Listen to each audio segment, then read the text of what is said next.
প্রায় 2 লক্ষ টাকা ব্যয়ে কালভার্ট নির্মাণ হলেও রাস্তার সঙ্গে তৈরি হয়নি সংযোগ পথ। কালভার্টের দুপাশে মাটি ভরাট না করায় তৈরি হয়েছে বড় গর্ত, গভীর গর্ত, জমছে জলকাদা। ফলে চরম দুর্ভোগেই পড়ছেন হরিশ্চন্দ্রপুর এক ব্লকের কুশলপুর গ্রামের বাসিন্দারা। স্থানীয়দের অভিযোগ, প্রায় বছরখানেক আগে হরিশ্চন্দ্রপুর গ্রাম পঞ্চায়েতের উদ্যোগে কালভার্টটি নির্মাণ করা হলেও সংযোগ পথের কাজটি অসম্পূর্ণ রয়েছে। 3-4টি গ্রামের মানুষের যাতায়াতের গুরুত্বপূর্ণ ওই রাস্তা দিয়েই চলাচল করতে সমস্যায় পড়ছেন পথচারী ও যানবাহন। দ্রুত মাটি ভরাট করে রাস্তার সঙ্গে সংযোগ তৈরির দাবি জানিয়েছেন বাসিন্দারা।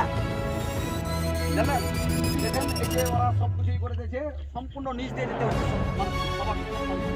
অনেক কষ্ট, অনেক কষ্ট যা হয়। এই যে সম্পূর্ণ আছে মাঠের ফসল আছে, সবার আছে আকাশকে, যত মাছ টাছ নিয়ে যেতে হচ্ছে সব ওই নিচ দিয়ে যেতে হচ্ছে, পানি খেতে তারপরে যেতে হচ্ছে।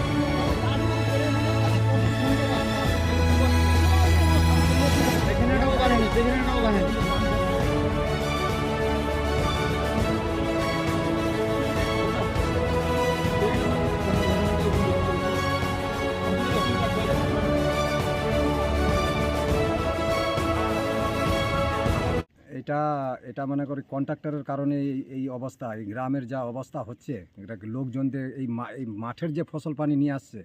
ওই যে রফিকুল যে বললো যে এখানে তো দু জাতি বসবাস করে, একজন মিশর একজন মুসলমান। তো ওদের শ্মশান তো মনে কর পশ্চিম দিকে, ওরা যে লাশ টাস নিয়ে যায়, তো ওরা অনেক মানে দুর্ভাগ্যতে বসবাস করে। মানে মনে করতে হবে এটা নদী, মানে এই গ্রামের লোক অনেক মনে কর অসুবিধাতে ভোগাভোগ। সমস্যার সমাধানের জন্য তো কালভার্ট করা হয়েছিল, তো সমস্যার সমাধান কি হয়েছে আপনাদের?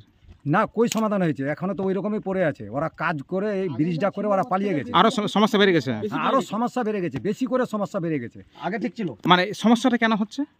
সমস্যাটাই এটা ব্রিজটা উঁচু করে দিয়েছে, রাস্তাটা হয়ে গেছে নিচু, মাটি ফেলার ছিল মাটি ফেলেনি। রাস্তায় কি ঢালাই হয়েছে? না, ওদিকটা ঢালাই হয়নি। এটা ঢালাই হওয়ারও কথা ছিল, কিন্তু ঢালাইও হয়নি, খালি ব্রিজটা করা আছে। তারপর ওরা কি করেছে না করেছে ওরাই বলবে। কত বছর ধরে এই সমস্যাটা আপনাদের? এটা মোটামুটি 4 বছর। তো স্থানীয় জনপ্রতিনিধি প্রশাসনকে বিষয়টা জানাননি, আপনারা অভিযোগ করেননি? এটা কথা বলতে পারছি না সঠিক। আমাদের এখানে স্থানীয় মেম্বার সাহেব আছেন, সবাইকে জানিয়েছি, প্রশাসনকে জানিয়েছি, বিডিওকে জানিয়েছি, এসডিওকে জানিয়েছি, আরও উপর মহলকে জানিয়েছি। কিন্তু তবুও আমাদের কোনো কি তথ্য মিলেনি। মানে গুরুত্ব কেউ দিচ্ছে না? কেউ গুরুত্ব দিচ্ছে না। তো এখন তো সরকারের পালাবদল ঘটেছে, নতুন সরকার এসছে, সরকারের কাছে কি আবেদন করছেন? সরকারের কাছে এইটুকুই আবেদন, যেন সরকারের উপর থেকে লোক এসে এই রাস্তাটা দেখে আর এই রাস্তাটা যেন ভালো করার জন্য চেষ্টা করে। আর ক্যালভার্টটাই, ওটাই তো বলছি যে ক্যালভার্টটা সহ যেন এই গ্রাম থেকে নিয়ে আর শ্মশান অবধি, এই মাঠটা অবধি যেন রাস্তাটা করার ওরা মানে করে ভালো করার চেষ্টা করে। আপনার নাম বলবেন? আমার নাম এনামুল হক, বাড়ি গাঙ্গর। ভুগছি আমরা 4 বছর থেকে। এই ব্রিজের জন্য আমরা যখন বলতে গেলাম, প্রতিবাদ করতে গেলাম কি ব্রিজ করেছো, ব্রিজ এত উঁচা কেন করলে, আর ব্রিজ যদি উঁচা করেছো ব্রিজের চতুর্দিকে মাটিটা হচ্ছে না কেন? বলছে আমরা যেরকম মন সেরকম ব্রিজ করবো, আমাদের বিল পাস করার দরকার আছে, আমাদের সাথে কথা বলে কোনো দরকার নাই, তোমরা কোনো কথা বলতে পাবেন না। আমরা পঞ্চায়েত থেকে আমরাকে যেরকম বলেছি আমরা ওরকম করছি। ওরা এরকমভাবে মাটি ভরে দিয়ে চলে গেছে। আজকে 4 বছর থেকে এই জমিনটা দিয়ে সম্পূর্ণ লোক আসি যাওয়া করছে। উপরে শ্মশান, সে শ্মশানে একটা মুদ্দার নিয়ে গেলে এখান থেকে অনেক ঝামেলা করে মুদ্দার যাচ্ছে, কিন্তু এই ব্রিজের ওপর দিয়ে কোনো রাস্তা দিয়ে যেতে পারছে না। মাঠের ফসল নিয়ে সমস্যা, মাঠের ফসল যত আছে সব এই রাস্তা দিয়ে, এই ড্রেন দিয়ে যাচ্ছে। 4 গ্রামের বসাবতে 4 গ্রামের রাস্তা, আর সে রাস্তা দিয়ে এমনভাবে কাম করে গেছে যে আমরা এই রাস্তা নিয়ে আজকে 4 বছর থেকে ভগ্না ভুগছি। বলছি বর্ষার সময় তো কাকা জল হয়ে যাচ্ছে। বর্ষার সময় এখানে 1 কোমর করে 1 বুক করে জল থাকছে, তখন পারাপার করতে পারছে? তখনও মোট কথা আমরাকে কাপড় বদলা এখান থেকে পাস হতে হচ্ছে। এই যে যখন ব্রিজটা হচ্ছিল তখন কন্ট্রাক্টরকে বলেননি? যে কন্ট্রাক্টরকে অনেকবার বলা গেছে, ওরা বলেছে আমাদের যেটা লুজ আছে আমরা ওটা করে দেবো, আমরা ছেড়ে দেবো। তো কাজ তো এখনো সম্পূর্ণ হয়নি, অসমাপ্ত অবস্থায় পড়ে আছে। কাজটা সম্পূর্ণ হয়নি। এই রাস্তা ভরালে এমন ব্যাপার হয়ে গেল, আমার এখানে বিরাট মারপিট চালু হয়ে গেছিলো। মানে যে এই কন্ট্রাক্টরের সাথে ওই বলে কি যে আমাদের এটা পারমিশন আছে খালি ব্রিজ করার, মাটি ভরার পারমিশন নাই। আমরা কি করে মাটি ভরবো, কোথায় থেকে মাটি নিয়ে আসবো লস করে? এই জন্য আমাদের এই ব্রিজে এ অবস্থা করে রেখে চলে গেছে।